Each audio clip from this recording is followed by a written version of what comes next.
বিসমিল্লাহির রহমানির রহিম। আসসালামু আলাইকুম। আবারও তোমাদের সামনে নবম ও দশম শ্রেণীর 9-1 অনুশীলনীর ত্রিকোণমিতি নিয়ে হাজির হয়েছে। আজকে একটা গুরুত্বপূর্ণ অঙ্ক আলোচনা করব।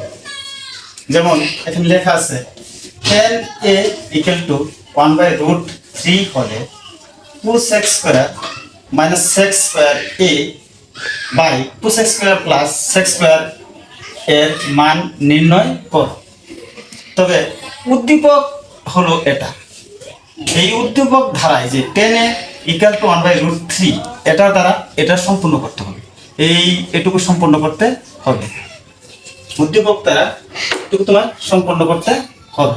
10 a = 1/√3 হলে 2x² - sec² by 2x² + sec² এর মান নির্ণয়, অর্থাৎ এইটুকু দ্বারা এইটুকু তোমার সম্পন্ন করতে হবে। তো দেওয়া আছে 10 a = 1/√3, এটি তোমার উদ্দীপকটার অর্থ এটার দ্বারা ওটা করতে হবে। তো এটার মান বের করতে হবে। 10 মানে কি? 10 এর চিন্তা করলে অবশ্যই যাইতে পারি 10 cot 10 আবার যাইতে পারি 10 sin/cos, 10 sin/cos, কিন্তু 10 যেহেতু আছে sin/cos লিখলাম = 1/√3। তো সাইন, এখন আমরা চিন্তা করবো যে সাইনের সূত্র কি আছে? এই যে উদ্দীপকের সাথে মিলে গেছে, অর্থাৎ অঙ্কের সাথে মিলে গেছে কোসেক। তো সাইনের সাথে কি sine, sec cos cosec sine, তো sec cos কোসেক সাইন। তো কোসেকের সাথে সাইনের সাথে কি কোসেক, 1 না থাকলে 1 দিই, তো সাইন আছে তো 1/cosec, cos এর লগে কি আছে sec cos, তো cos এর লগে আছে sec, তো 1 cos এর লগে নাই তাই 1 দিব, 1/sec = 1/√3। এখন চিন্তা করো তো, এই যে কোসেক এই sec উপরের সাথে মিলিয়ে গেছে, একেবারে মিলে গেছে, পুরোপুরি মিলে গেছে প্রায়। তো এখন ভগ্নাংশ হইছে, ভগ্নাংশ হলে কি করা লাগবে? ভগ্নাংশ থাকলেই উল্টিয়ে দেওয়া লাগবে, অর্থাৎ গুণ উল্টে যাবে। তো প্রথমটা ঠিক রাখবে, প্রথম যেটা আছে এটা ঠিক রাখবে। তো ঠিক রাখলাম যে 1/2sec ইন্টু উপরে sec চলে যাবে, নিচে 1 চলে আসবে = 1/√3। নিচেরটা সবসময় উল্টে যাবে, উপরেরটা ঠিক থাকবে, ওই উপরেরটা ঠিক আছে আর নিচেরটা উল্টে গেছে।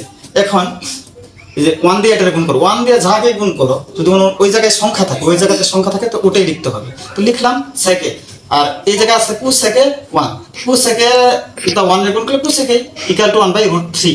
এখন দেখো উপরে আছে cosec আর এই জায়গায় sec, তাহলে অবশ্যই দেখো পরবর্তীতে পরের স্টেপে এই লাইনটা করা যাবে। তো sec/cosec = 1/√3। তো এই যে স্কয়ার আছে এখানে, স্কয়ারটা কিভাবে বানাতে হবে? স্কয়ারটাকে বানাতে গেলে অবশ্যই বর্গ করতে হবে। বর্গ তুমি যদি বর্গ না লিখো তাহলে চলবে, অবশ্যই চলবে। sec², অর্থাৎ কি তুমি sec² cos² রুটটা স্কয়ারের রুটে কাটা, অর্থাৎ রুটটাকে ঘাইল করতে হলে, রুটটাকে ওঠাতে হলে অবশ্যই বর্গ করতে হবে। আর স্কয়ারকে ওঠাতে হলে অবশ্যই বর্গমূল করতে হবে, √ করতে হবে। তো এখন কি করব, যে বর্গ করলাম যে sec/cosec² = 1/√3², রুটের স্কয়ারে কাটা। তো কি রইল sec² cos², এই স্কয়ারটা এটার সাথে আছে এটার সাথে আছে, যেহেতু হোল মানে সবার সাথে আছে, তো = 1/3। এখন তুমি কি করবে, দেখো উপরে cosec লেখা, উপরে কি লেখা cosec, আর এই জায়গার মধ্যে উপরে কি লেখা sec², এটার মধ্যে এটার উপরে লেখা cosec, অর্থাৎ এইটাই কিন্তু তোমার বের করতে হবে, এটাই মূল। তো উপরে যদি এটা থাকে তো উল্টিয়ে দাও, তাহলে উপরে নিয়ে যাও কি cosec, নিচে নিয়ে আসো sec², তো উপরে cosec², নিচে sec² = 3।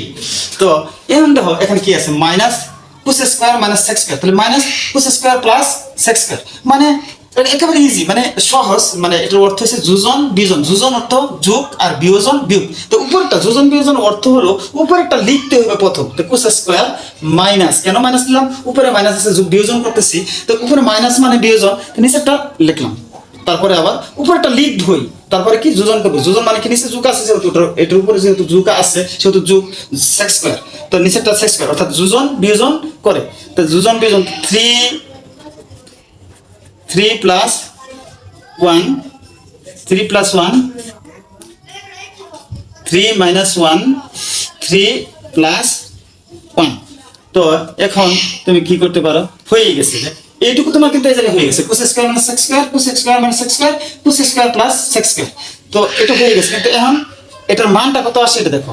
তো 3 থেকে 1 চলে গেলে থাকে কত 2, 3 আর 1 4, তো ইকুয়াল টু কাটাকাটি করলে 2 কে 2 2 দুগুণে 4 মানে 1/2 আনস।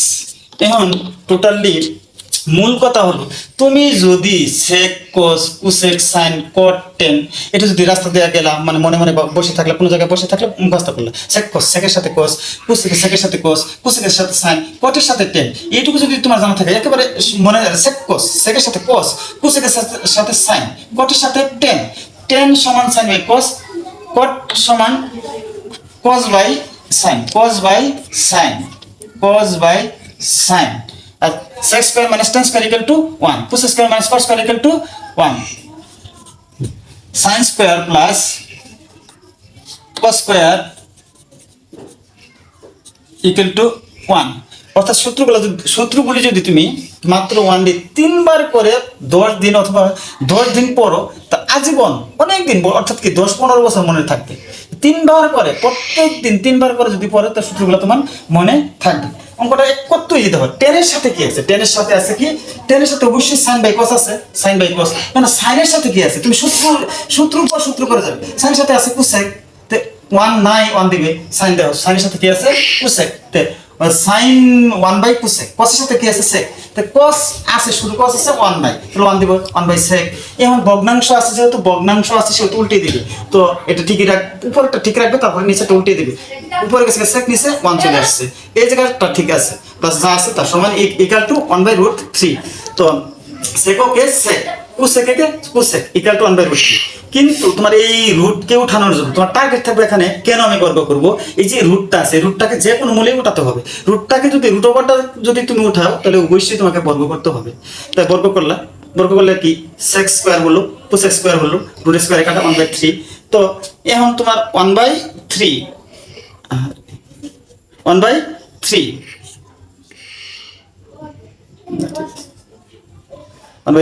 তো উল্টাই দিলা।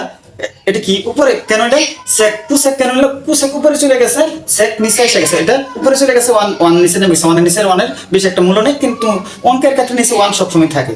তারপরে দেখো ওখানে কি আছে? কোস স্কয়ার মানে sec square, cos square plus sec square. তো তুমি ডিভিশন করলা, কোস স্কয়ার মানে sec স্কয়ার, কোস স্কয়ার লিখলা, উপরটা ঠিক লিখলা, পরে আবার নিচেরটা মাইনাস আকার লিখবা, কারণ বিয়োজন। পরেরটা আবার উপরেরটা ঠিক হয়ে লিখবা, যোজন বিয়োজন ক্ষেত্রে উপরেরটা আগে লিখবা, তারপর তুমি প্লাস এই sec স্কয়ার ইকুয়াল টু উপরেরটা ঠিকই লেখা 3 - 1 3 + 1। তো 3 থেকে 1 চলে গেলে বা 3 থেকে 1 চলে গেলে কত থাকে? 2। আর 3 + 1 ইকুয়াল টু মানে 3 + 1 মানে যোগ কত? 4। তো কাটাকাটি করলে 1/2, এটি আনস। অর্থাৎ তোমার সর্বপ্রথম মানে আমি বলবো যে সর্বপ্রথম তোমার সূত্রগুলো শিখতে হবে। sec cos cosec sin cot tan tan sin by cos cot cos by sin sec square minus tan square equal to 1 cos square minus cot square equal to 1 sin square plus cos square equal to 1। তোমাদের কেমন ক্লাসটা কেমন লাগছে জানি না। যদি ভালো লাগে আমি নিয়মিত ক্লাস করে যাব, এবং যদি কিছু উপকৃত হও অবশ্যই আমি সেটা আমার কল্যাণ হবে, তোমাদেরও কল্যাণ হবে, সবারই কল্যাণ হবে।